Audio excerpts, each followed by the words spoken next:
Iran বরাবরের মতোই আবারও বিশ্বের দৃষ্টি আকর্ষণ করছে। দেশটির প্রতিরক্ষা মন্ত্রণালয়ের মুখপাত্র ব্রিগেডিয়ার জেনারেল রেজা তলাইনিক ঘোষণা দিয়েছেন, ইরানের ক্ষেপণাস্ত্র শিল্প এখন বিশ্বের শীর্ষগুলোর একটি। এটি সম্পূর্ণ দেশীয়, উন্নত এবং জ্ঞানভিত্তিক।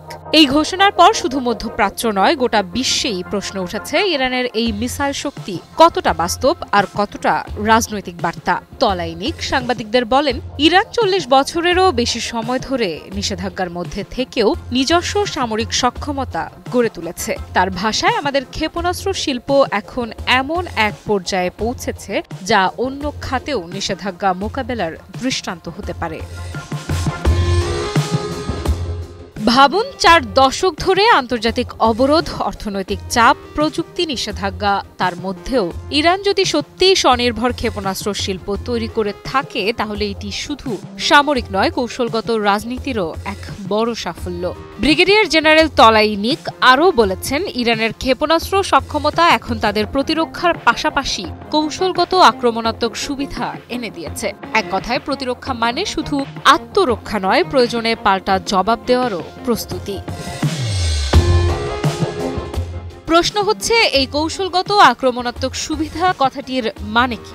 ইরান কি এখন শুধু প্রতিরক্ষায় নয়, আক্রমণের ক্ষেত্রেও প্রস্তুত? ইরানি জেনারেলের বক্তব্যের পেছনে আছে এক সাম্প্রতিক ঘটনা প্রবাহ।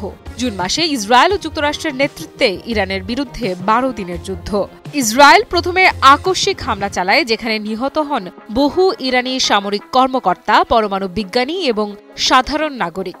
এর এক সপ্তাহ পর যুক্তরাষ্ট্রও সরাসরি যুদ্ধে নামে। ইরানের ৩টি পারমাণবিক স্থাপনায় বোমা হামলা চালায়, যা জাতিসংঘ সনদ, আন্তর্জাতিক আইন এবং পারমাণবিক অস্ত্র নিষেধ চুক্তি এনপিটি এর সরাসরি লঙ্ঘন। সে সময় ইরানের প্রতিক্রিয়া ছিল দ্রুত এবং কঠোর। ইরানের সশস্ত্র বাহিনী পাল্টা হামলায় লক্ষ্যবস্তু করে ইসরায়েলি দখলকৃত অঞ্চলগুলোর কৌশলগত স্থাপনাগুলো, এমনকি কাতারের আল উদেইদ ঘাঁটি, যা মধ্যপ্রাচ্যে যুক্তরাষ্ট্রের সবচেয়ে বড় সামরিক ঘাঁটি। ২৪ জুন ইরানের পাল্টা হামলার পর যুদ্ধ থেমে যায়। ইরান দাবি করে তাদের প্রতিরোধেই শত্রুপক্ষ পিছু হটেছে। এ যেন মধ্যপ্রাচ্যের শক্তির ভারসাম্যে এক নাটকীয় মোড়। এ বিষয়ে ইরানের ইসলামিক রেভলিউশনারি গার্ড ক্রপসের ডেপুটি কমান্ডার আলী ফাধাভি বলেছেন, ইসরায়েল এই যুদ্ধে গুরুতর পরাজয়ের মুখে পড়েছে। তার দাবি, এই ব্যর্থতা ইসরায়েলকে হতাশ করেছে, আর সেই হতাশা পূরণ করতে যুক্তরাষ্ট্র সরাসরি যুদ্ধে নামে। ফাধাভির ভাষায়, সাধারণত যুক্তরাষ্ট্র পরোক্ষভাবে আক্রমণ করে, কিন্তু এবার তারা সরাসরি হামলা চালিয়েছে এবং আগেই তাদের উদ্দেশ্য প্রকাশ করেছে। অর্থাৎ এই সংঘাত শুধু সামরিক নয়, বরং এক প্রকাশ্য রাজনৈতিক যুদ্ধও বটে। এখানেই প্রশ্ন আসে, ইরানের এই জয় কি আসলেই সামরিক বাস্তবতা নাকি প্রচারণার অংশ? যদিও ইরানের দীর্ঘদিনের সামরিক নিষেধাজ্ঞা সত্ত্বেও ড্রোন, ব্যালিস্টিক মিসাইল ও স্যাটেলাইট প্রযুক্তিতে যথেষ্ট অগ্রগতি দেখিয়েছে। যদি সেই প্রযুক্তি বাস্তব যুদ্ধক্ষেত্রে কার্যকর প্রমাণিত হয়ে থাকে, তাহলে মধ্যপ্রাচ্যে শক্তির ভারসাম্য সত্যিই পাল্টে যেতে পারে। এখন প্রশ্ন, এই ভারসাম্য পাল্টে গেলে কারা লাভবান হবে? ইসরায়েল এবং যুক্তরাষ্ট্র কি নতুন সামরিক কৌশল নেবে, নাকি মধ্যপ্রাচ্যের অন্যান্য দেশ যেমন সৌদি আরব, তুরস্ক বা কাতার নিজেদের অবস্থান পুনর্বিবেচনা করবে? বিশেষজ্ঞরা বলছেন, ইরানের এই ঘোষণার পর থেকে মধ্যপ্রাচ্যের প্রতিটি রাষ্ট্র এখন নিজস্ব ক্ষেপণাস্ত্র প্রতিরক্ষা ব্যবস্থা জোরদার করছে।